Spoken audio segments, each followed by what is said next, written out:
Here's a rule that works for basically every daily mundane task. Work expands to fill the time available for its completion. Let me rephrase. Generally, your tasks only take as long as you allow them to. I'm sure you found yourself in a situation that you were filled with tasks that needed to be done that day and you got everything done.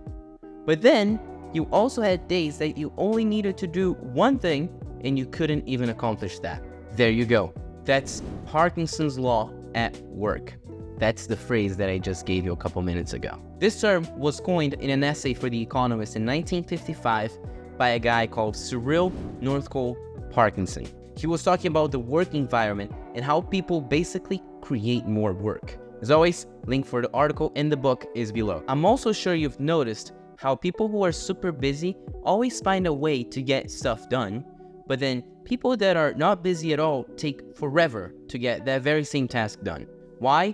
Because busy people have to. They only have that time to get that thing done because that's the time they got. Parkinson's law at them. But with the concept of Parkinson's law in your brain, and seriously, embrace that and engrave that in your brain, we can now start talking about some techniques that you can use for time management. The first concept we're going to talk about is time boxing. Before I tell you exactly what it is, let me give you an example of how it works. Imagine you need to organize your room, hypothetically, and you've been taking days to get it done. You totally don't want to do it. Well, what if you set 10 minutes to organize your room?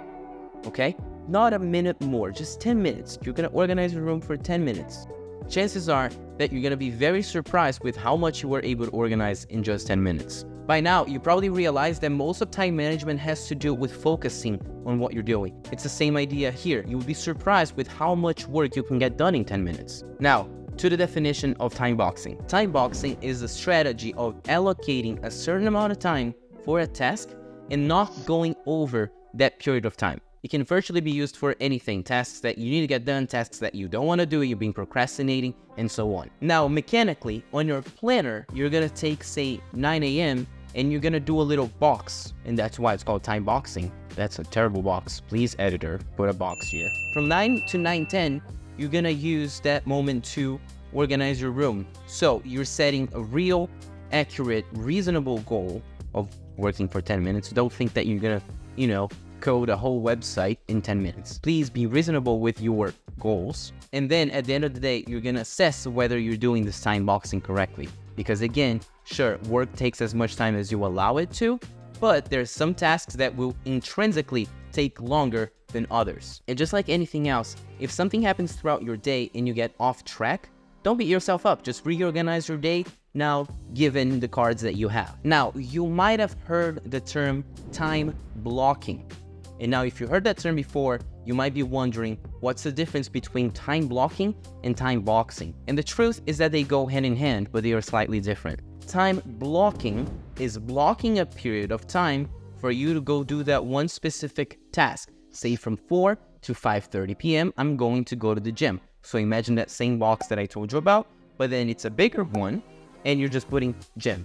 Time boxing, however, takes it to the next level in the sense that you're pushing the limits of that time. So what if instead of taking 90 minutes to do the workout, what if I try to do it in 50? What if I try to do the whole thing in 40? So one way to think about it is that time boxing is a push on time blocking. Now, for you to do time boxing properly, you need a planner that, gives you the hour by hour so you can do that. We've linked one below that might be useful for you. But again, I want to emphasize, if something happens and your day is now messed up in terms of your planning, just reassess, just restart. It's not the end of the world. Now go, my fellow managers. Use time boxing throughout your day and see the changes happen. Farewell, and be gone from my sight.